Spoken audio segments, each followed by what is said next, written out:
Hello, beautiful people. Welcome back to the channel. How is everybody doing today? Are you ready for part 2 of our inZOI Nightmare Challenge? Today, we are furnishing the glitchy villa. And let me tell you, if the structural build was a series of battles, decorating was full on war.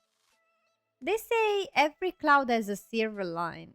Well, I guess our get lost somewhere between disappearing furniture and objects playing musical chair. So far, this video have two MVP. So let's hear it up for the dynamic duo, the resizing trick and alt placement. First up, the resizing trick. I think that this one gets a 10 out of 10 out of my value scale. There is zero betrayals and comes with few small but very important improvements. So, remember in The Sims 4 when we got those beautiful frameless mirror? They look so modern, but they never quite reach ceiling height, so you had to stack two on top of each other in order to get that beautiful ceiling to floor look because you couldn't resize them, it would break them, so it wasn't an option. Guess what? inZOI said, let there be properly resized mirror. So you can resize a mirror without breaking it. It will still be perfectly functional and look normal at any scale. So imagine you want a floor to ceiling mirror, done.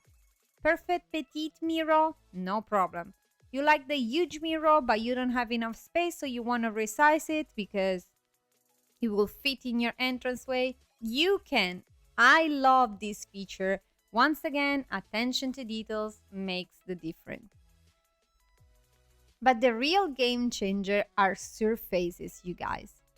So when I needed to fill that awkward space in between the sofa and the TV wall, I choose to create this cute trio of nested coffee table in different size. Then I thought, if I make this, I won't be able to get any items, any clutter items on top of the two smaller coffee table because we don't have any cheat in the game, so I cannot raise up any item to make it look like it's on the surface. And there's the magic. When I resize them, all the surface slots stayed perfectly aligned. So no more floating decor, nor strategic placement trick. You resize and decor like on a normal surface. 1,000 points for the inZOI team. Full disclosure, I've only tested these with certain objects so far, but I'll keep experimenting and report it back on how far we can push this feature. But up until now, I am very impressed and I'm very grateful that we can resize things and slots will be perfectly functional. Now, let's talk about my frenemy, alt placement. I went absolutely wild with it in this house. I was trying to push the limit as far as I could to see what the game would allow us. And mostly it worked beautifully, but let's say that we did have some creative difference, me and the game. Let me explain. Let me tell you everything about the epic tale of the vanishing corner sofa. So as you can see, I'm using a corner sofa to fill up the space in between the living room and the kitchen area. Being an open space, a corner sofa, it's perfect because you have kind of continuous viewing of like a consistency in your furniture. So I place it down, I organize the three table, put the clutter, put the rug and everything. The living room was looking stunning. I saved and I proceed to arrange the gym area. I went back, boom, the sofa vanished. And I mean disappear, not in the inventory, not replaced somewhere else, just gone, like it was never there. So I thought to myself, okay, maybe the problem is that we have three tables interfering with the space of the sofa. And there are too much item interfering into each other, so let's try to make only one of them interfere with the sofa. I rearranged everything, looked stunning, saved, moved on to, I think I was furnishing the studio, the home office. I went back, again, the sofa disappeared. And I thought, okay, maybe the problem is that on top of the table that is interfering with the sofa, we have a couple of decorative items. So probably those ones um, kind of count like slots. So if there are two decorative items plus the table plus the sofa, that would be four items, four slots interfering to each other. So I removed the decorating item and see if this way it would fit. Nada. So at that point, I gave up and I said, okay, I'm gonna place the sofa where the game allows me to play without alt placement. Place it down. Everything was fine. I saved. The next day, I logged into the game again.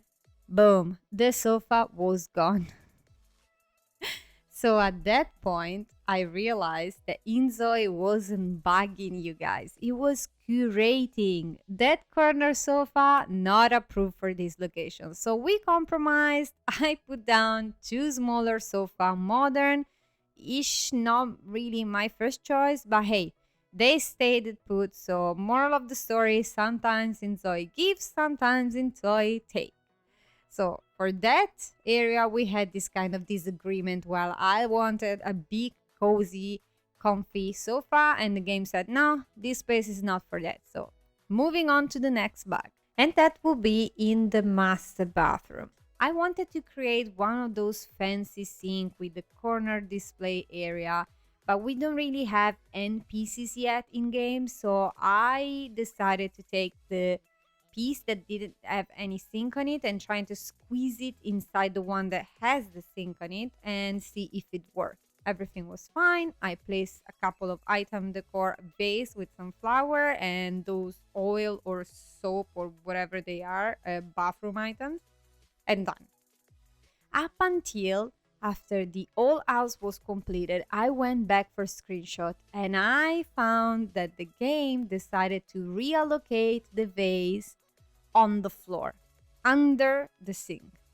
Interesting choice, if you ask me, the inZOI made in that particular bathroom. But anyway, I fixed it. I put it back in position. I logged out and in of the game multiple times to see if it would glitch again. So it should be fine. Okie dokie, glitches aside, I gotta say I am obsessed with how this villa turned out. I think this is one of my favorite house I ever created in any simulation game. Probably my favorite one. It's modern, it's huge, it's very nice. It kind of feels homey, even though it's very, very modern. But there are in this particular house three spots that are my favorite one. The first one is the master suite. The glass wall with those columns that simulate the curtains, they're just mwah. I kept the decor very minimalistic here because honestly, the architecture speaks for itself. It's very nice and cozy, even though it's modern and minimalist. The second spot I really like of this house is the toddler room. I gotta say, I am quite proud of this one because normally kids slash toddler room aren't my forte, and I usually do it way too modern. It looked great, but does have zero child vibe. Or I go all the way opposite and make them way too chaotic and ended up not looking like the rest of the house aesthetic. But with this one, I think I achieved the perfect mix between modern aesthetic but still look like a kid bedroom, like a kid would actually live here. So I'm gonna say I am pretty proud of that. The third spot that I love in this place is the outdoor areas. Sure, we had to make a fake pool for now, waiting for the August update. I can't wait, you guys. But I gotta say that the overall outdoor area feels so cozy and modern. I mean, those cute spherical lights, shapes like a bowl, and this dining area with a beautiful stone table, this cozy sofa, and the fire pit area with the sofa just in front of the beach view. Imagine roasting marshmallow here, overlooking the sundown. It gives total LA dream house vibe. Amazing. Okie dokie, let's sum it up. After 13 long hours of non-stop glitches, crashes, lag, and me almost losing my sanity more than once, was it worth it? Absolutely yes. Every second of frustration paid off because the final result is simply breathtaking. It's modern, it's cozy, it's got that wow vibe, and honestly, I couldn't be prouder, you guys. And I always remember myself that this is just the beginning. inZOI is still in early access, which means the version we're playing now is only a glimpse of what's to come. There are going to be multiple updates, new feature, improvement, and who knows what else the devs have in store for us. So just imagine the possibilities once the game is fully developed and officially released. If we can create this kind of magic already, the future is going to be absolutely next level. I honestly can't wait to see how far we'll be able to push our creativity. But what about you guys? I'd love to hear your thoughts. What do you think about this house? Which room is your favorite? And tell me, what's the most infuriating inZOI bug you've experienced so far? Maybe disappearing object or glitched furniture? Let me know in the comment section down below. If you enjoyed this delightful furnishing chaos, don't forget to smash that like button. It seriously helps my channel out. And don't forget to share this with a fellow inZOI addicted who needs a little design inspo or maybe just a good laugh. Make sure you subscribe for more cozy chaos, dramatic builds, and all the fun coming your way. That's all from me today, my friends. Until next time, happy building and may your furniture stay exactly where you placed it. Love you all. Bye.